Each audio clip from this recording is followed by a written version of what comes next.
Hey folks, what's up? BQ here. It is the Impact Lounge, number one place to be for the Impact Wrestling fan.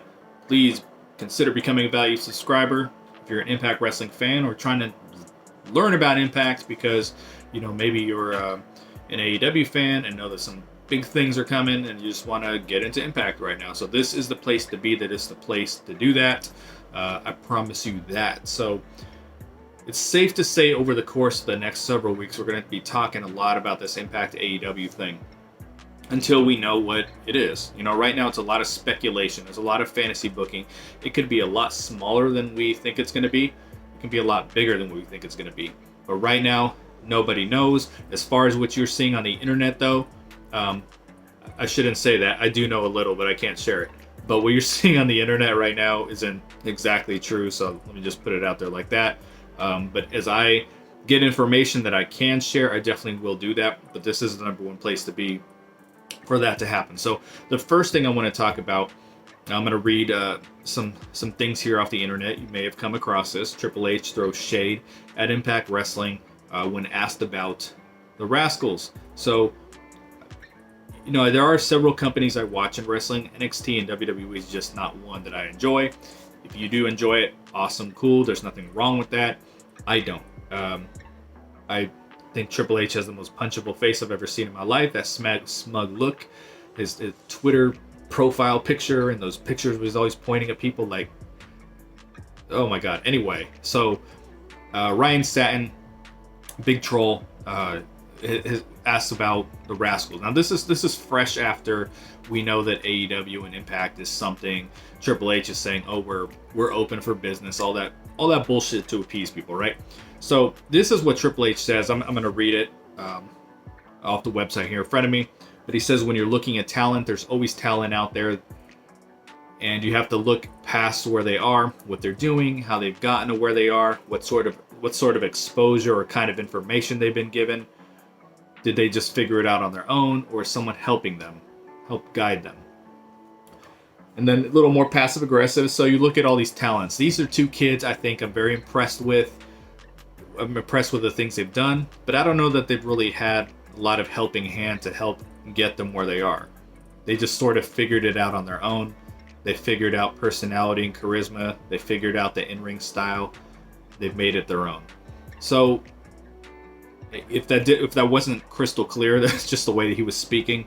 But he definitely was kind of throwing shade, because what happened was, we know that there's been some dialogue between Impact and AEW and how they can possibly, help each other and help the wrestling world going forward. And of course, he's going to downplay what Impact Wrestling means to the wrestling world. And that's what this was. That when he's saying that the Rascals have had to figure it out on their own, they haven't been getting help, haven't been getting guidance. That's a shot at Impact, and it's a shot at what Impact and AEW are trying to achieve together. Now, again, I'm going to go back to what I said. Could be something bigger than we think it's going to be. It could be something a lot smaller than we think it's going to be. So that's all that is. That is straight up trying to downplay what other companies in the wrestling world provide to us as fans. That is him, again, trying to assert that dominance, saying, hey, we're number one. We're up here. What everyone else is doing is small potatoes. We're the ones who develop people. Now, we know that Desmond Xavier was in Impact for a while, so you're not going to say that the whole time he just figured it out on his own. And then the Rascals, I believe, were there for 2 years. From what I understand, though, when it comes to Rascals, we always talked about why weren't they getting this push over the past year? They were just putting on good matches and things of that nature. From what I am understanding, they had been planning on leaving for a little while, and that's the reason for it. So the last thing I'm going to get into for you guys, I don't like to fantasy book. I don't like to do dream cards. It's just not my thing. But people have been doing it with AEW versus Impact talents. Even some of the wrestlers are doing it. So why not give you what I would like to see if things were bigger than we expect them to be. Lewis did it here on the channel, in the Shooting Up North podcast, which is another podcast here on the Impact Lounge. And then I've got a B-side podcast coming out. It's very rare I do my podcast solo. It's just the ones when I really feel like I have something to say. And I'm going to be talking about how this partnership benefits Impact the most. And it's not what you think. It's not because, oh, they have, more viewers. So that's not where I'm getting. I'm going to go a little deeper than that. So definitely stand by for that B-Side podcast. And then we're going to have a lot of content through this month just talking about the Impact AEW stuff. So here's the card that I would like to see. And you guys let me know what you think. I'll try to go through it as quick as I can.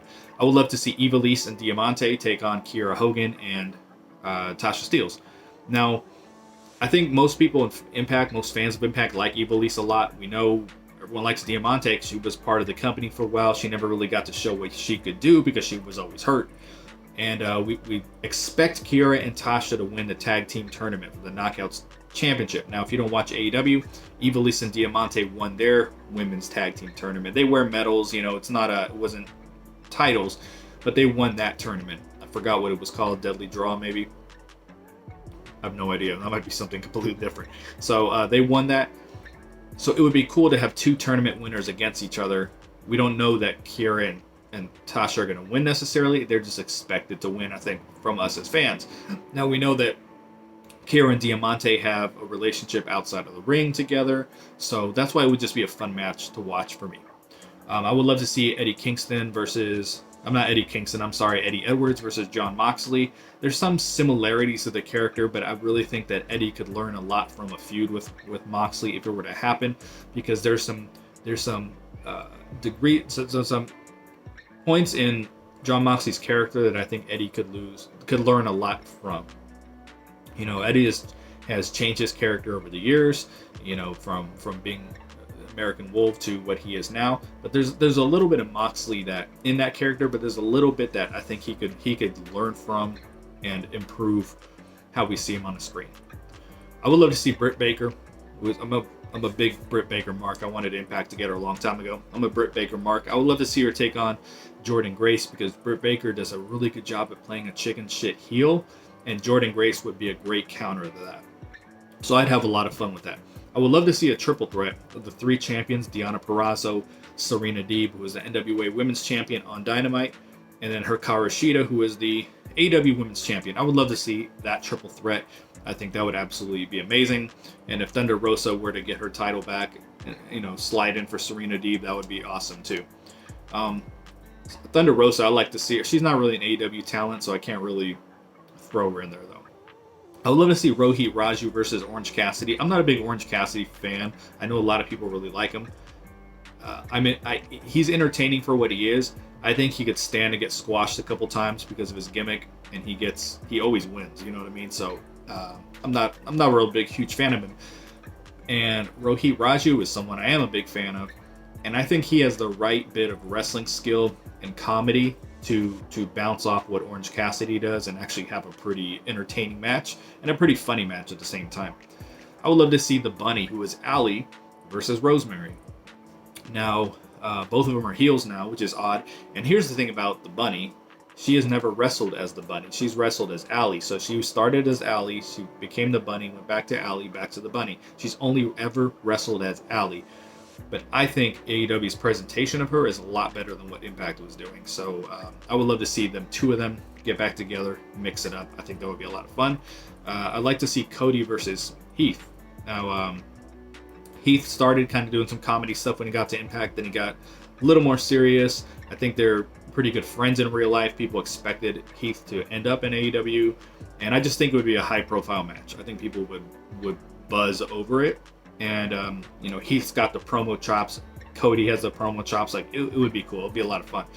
I'd like to see Moose versus Chris Jericho. Now, a couple years ago, there was speculation that maybe Chris Jericho was going to come to Impact Wrestling, and I think there was some truth behind it. But then obviously AEW came around, made him a great offer, and he's huge for that company. But I had said back then, I don't really see Jericho coming aboard because he didn't really have anybody to work with at the time. Outside of Brian Cage, Pentagon Jr., and Sammy Callahan, there wasn't really anyone that could be close to his level. Eli Drake probably could have had a good program with him, but I didn't really see Jericho coming. Now, if you look at Moose, I think Moose is just everything he does. I always say this, everything he does is gold, keeps getting better.